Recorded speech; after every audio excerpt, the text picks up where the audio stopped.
விசும்பன அர்த்தம் வானம். நிலம்னா என்ன? நிலம். தீனா நெருப்பு. நீர் என்றால் தண்ணீர். வலி என்றால் காற்று. விசும்பன அர்த்தம் வானம். இந்த உலகம் பாத்தீங்கன்னா வானம் இல்லாம இருக்க முடியுமா? ஏன் வானம் ரொம்ப ரொம்ப முக்கியம்? ஏன்னா அது விண்வெளியிலிருந்து வர்ற மண்கட்டிகள் எல்லாத்தையும் பாதுகாக்கணும். நம்ம பூமிக்கு வர்ற இன்னொரு விஷயம், சூரியன் இல்லை என்றால் இந்த உலகம் எப்படி இருக்கும்? நிலா இல்லை என்றால் எப்படி இருக்கும்? நட்சத்திரங்கள் இல்லை என்றால் எப்படி இருக்கும்? அதுக்காக தான் இந்த வானம் படைக்கப்பட்டது. இந்த நிலா, சூரியன், விண்மீன்கள் ஆகியவை அனைத்தும் இருக்கிறதுக்கு எது பயன்படுது? வானம். சரிங்களா? பாஸ் பண்ணுமா? வானத்தை பத்தி பார்த்தோம் இல்லைங்களா? இப்ப அடுத்தது என்ன? முதல்ல என்ன பார்த்தோம்? நம்ம ஐம்பூதங்கள். என்னமா? ஐம்பூதங்கள் நம்ம என்னெல்லாம் பார்த்தோம்? ஃபர்ஸ்ட் என்ன பார்த்தோம்? நம்ம அங்க வானம் பார்த்தோம். வானத்துக்கு இன்னொரு பேர் என்ன? என்னமா? ரெண்டாவது நீர் பார்த்தோம். இந்த உலகம் நீர் இல்லை என்றால் எப்படி இருக்கும்? மனிதர்களால் வாழ முடியுமா? ஏன்? மிகவும் அவசியம். மனிதர்களுக்கு மட்டும் இல்ல, செடி கொடி, விலங்குகள், பறவைகள், பூச்சிகள், மனிதர்கள் அனைத்துக்கும் எப்படின்னா நீர் ரொம்ப ரொம்ப ரொம்ப முக்கியம். நீர் இல்லை என்றால் இந்த உலகமே இல்லை. அதனால ஐம்பூதங்களை நீர் சொல்றோம். மூணாவது நிலம். நிலம் ஏன் முக்கியம்? நிலம். இந்த உலகம் இருக்கக்கூடிய நிலப்பகுதி எவ்வளவு இருக்கு? இந்த உலகத்துல இதெல்லாம் நீர். இதுதான் நிலம். 25% நிலம். 75% என்னது? நீர். சரியா? நம்ம இருக்கிறது இந்த இருக்கும். சரிங்களா?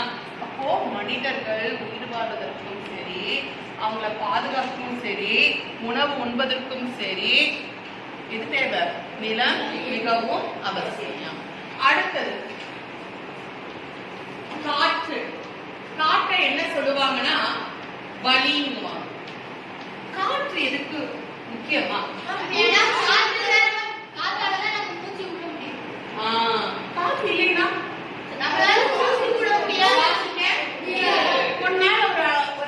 நான் இப்ப 20 சொல்றேன். மூச்சு அடக்கி வச்சு பார்க்கலாமா? எப்படி இருக்கு பார்க்கலாமா? 1 மூக்கு பிடிக்காது. நேர உட்காந்து மூச்சு அப்படி கம் பண்ணிக்கணும். 1 2 3 4 5 6 7 8 9 10 11 12 13 14 15 16 17 18 19 20 விடு. எப்படி இருக்கு? ஒரு மனிதனால மூச்சுட முடியும்னா என்ன ஆகுது உலகம்? அதே மாதிரி மரங்களை அழிச்சிட்டே இருக்கும். மரங்களை வெட்ட வெட்ட வெட்ட மனிதர்களுக்கு கிடைக்க வேண்டிய ஆக்சிஜன் கிடைக்குமா?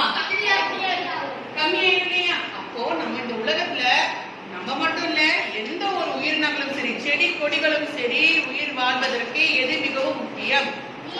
காற்று மிகவும் முக்கியம். அடுத்தது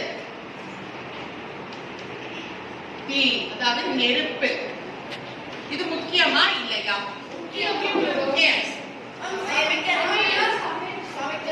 சமைக்கிறதுக்கு நம்ம அன்றாட தேவைகளுக்கு கண்டிப்பா என்ன வேணும்? வேணும். அந்த காலத்துல ரொம்ப மழை பெய்யுமாமா. மழை பெய்யும் என்ன பண்ணுவாங்க? அவங்க காய்வாங்க. அது மட்டும் இல்லாம அந்த இதுல வச்சு என்ன பண்ணிக்குவாங்க? சமைச்சுக்குவாங்க. துணியையும் அப்படியே காய வச்சிருவாங்க. நம்மளுக்கு பாத்தீங்கன்னா எதையுமே அதிகமாகவும் போகக்கூடாது, குறைவாகவும் நமக்கு வரக்கூடாது. அதே பாத்தீங்கன்னா வானத்துல கரெக்டான சூரிய சூரியனும் நிலாவும் விண்மீன்களும் சரியான நேரத்தை வரணும், சரியான நேரத்தை போனாதான் நம்மளுக்கு பாதுகாப்பு. இல்லைன்னா உலகம் ஃபுல்லா என்ன ஆயிடும், இருட்டாரு. இல்லைன்னா வெயில் வந்து நம்ம என்ன ஆயிடும், எல்லாருமே கருகி போயிருவோம். அதே மாதிரி நீர் நம்மளுக்கு சரியான நேரத்துல கடல்ல எல்லாம் ஒத்துழைக்கணும், இல்லைன்னா சுனாமி வந்துடும். இப்ப நிறைய பேர் இறந்து போயிட்டாங்க, சுனாமி எல்லாம் வந்துட்டு அந்த சீற்றங்கள் வந்து பெருசா வாய் கலந்துச்சுன்னா பாதிப்பு நமக்கு. அது சரியான நேரத்தில் இருக்கிறதுனால நமக்கு பாதிப்பு இல்லை, அதிகமா போயிடுச்சுன்னா அது பாதிப்பு. நிலம் இப்ப அமைதியா இருக்கிறதுனால பிரச்சனை இல்லை. நிலத்துக்கும் கோபம் வந்து நிலநடுக்கம் வருதா, அதிகமா வாயை திறந்துச்சா அதோட வாய்ப்புல நம்ம போயிருக்கோம். அடுத்தது காற்று சரியான சமநிலையில நமக்கு வீசுறதுனால பிரச்சனை இல்லை. இதே அதிகமா வீசுச்சுன்னா சூறாவளியா மாறிடும். சூறாவளியா மாறிச்சுன்னா இருக்கிற வீடு எல்லாமே என்ன ஆயிடும், அடுத்தது போயிடும். அடுத்தது நெருப்பு சரியான விதத்துல கதிரவனுடைய சூரியனுடைய ஒளி நம்ம கரெக்டாக சேர்த்துனா பிரச்சனை. அதே அது வெப்பம் அதிகமாகும் போது என்ன ஆயிடும், நெருப்பு பிடிச்சுன்னா செடி கொடிகளுக்கு நெருப்பு பிடிச்சுன்னா எல்லாமே காஞ்சு போனது எல்லாமே நெருப்பு பிடிச்சிருச்சுன்னா இந்த உலகமே என்ன ஆயிடும், அதுதான் ஐம்பூதங்கள். அதான் பூதங்கள்ங்கிறாங்க. இதெல்லாமே இயற்கைதான். வானம், நீர், நிலம், காற்று, தீ, இது எல்லாமே என்னது இயற்கைதான். ஆனா ஏன் ஐம்பூதங்கள் சொன்னா, இது அதிகமானால் தன் வாயை திறந்தால் அனைத்து பேரும் என்ன ஆயிடும், உலகமே அது வாய்ப்புல போயிடும். அதை பத்தி தான் நம்ம தமிழ் மொழி மரபுல வந்து தன்னுடைய தொல்காப்பிய இலக்கண நூலை வந்து பேசுது. சரிங்களா? நம்ம இன்னும் அடுத்த வகுப்புல இத பத்தி நம்ம பார்க்கலாம். நன்றி.